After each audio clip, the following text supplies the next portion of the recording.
Assalamualaikum warahmatullahi wabarakatuh.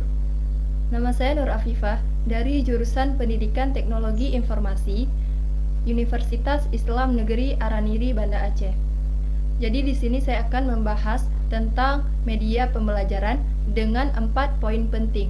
Yang pertama, apa itu media pembelajaran?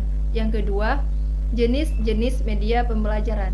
Yang ketiga, perbandingan media pembelajaran di Indonesia dengan luar negeri. Yang keempat, media pembelajaran apa yang cocok digunakan untuk pendidikan teknologi informasi. Yang pertama, apa itu media pembelajaran? Jadi, kita harus tahu dulu dong, apa itu media dan apa itu pembelajaran. Media berasal dari bahasa Latin, yaitu medium, yang berarti perantara atau pengantar. Secara istilah, media adalah suatu alat penyampaian informasi ataupun pesan dari sumber pesan kepada penerima pesan. Pembelajaran adalah proses interaksi antara pendidik dengan peserta didik dan sumber belajar dalam suatu proses pembelajaran. Jadi, media pembelajaran adalah segala alat yang digunakan oleh pendidik untuk menyampaikan informasi ataupun pesan kepada peserta didik agar tercapainya tujuan pembelajaran yang telah dirumuskan. Yang kedua, jenis-jenis media pembelajaran. Di sini saya akan menjelaskan 4 jenis media pembelajaran. Yang pertama, media visual, yaitu media yang hanya dapat dilihat saja. Contohnya, papan tulis, buku, gambar, grafik, tabel, dan lain-lain. Yang kedua, ada media audio, yaitu media yang hanya dapat didengar saja. Contohnya, podcast, MP3, speaker, dan lain-lain. Yang ketiga, ada media audiovisual, yaitu media yang bisa didengar sekaligus bisa dilihat. Contohnya, video ataupun film-film yang mencakup tentang pembelajaran.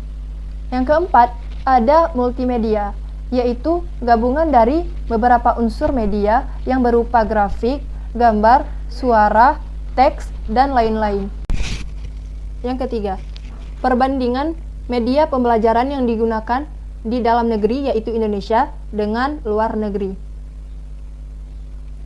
Perbandingan di sini mungkin bisa kita lihat dari segi media pembelajaran yang digunakan dan teknologi yang digunakan dalam menerapkan media interaktif. Di Indonesia, masih kurangnya dalam penggunaan media interaktif. Mengapa? Karena kurangnya sumber daya manusia. Media pembelajaran di luar negeri hampir sama dengan media pembelajaran yang digunakan di dalam negeri.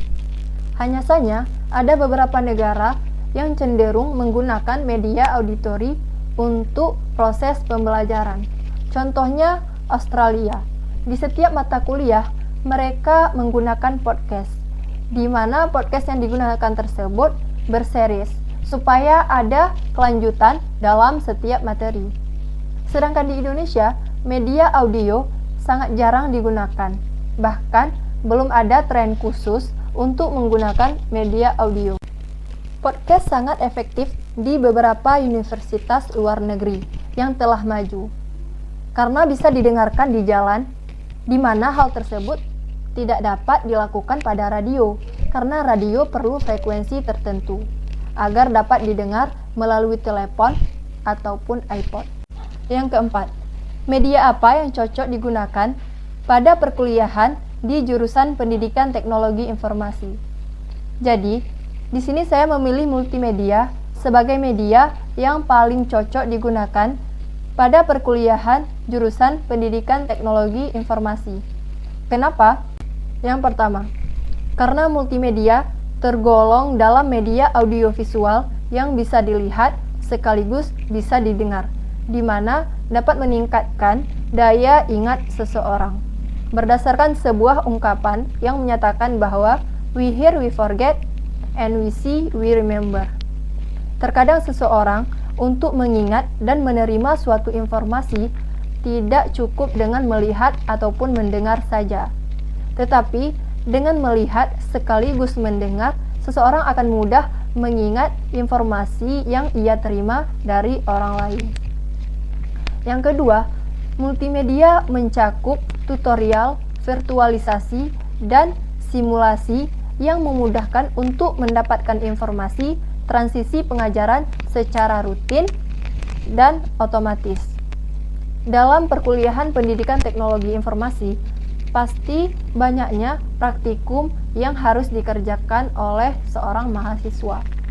Untuk mengerjakan praktikum, contohnya praktikum perakitan komputer, siswa akan mudah memahami melakukan praktek tersebut dengan melihat tutorial langsung dari seseorang yang pernah melakukan praktek perakitan komputer.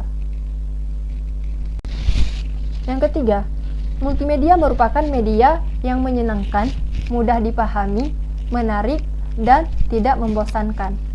Yang keempat, multimedia dapat meningkatkan motivasi peserta didik, eksplorasi, dan peningkatan mata pelajaran. Baiklah, sekian dari penyampaian materi hari ini.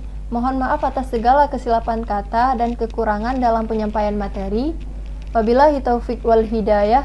Assalamualaikum warahmatullahi wabarakatuh.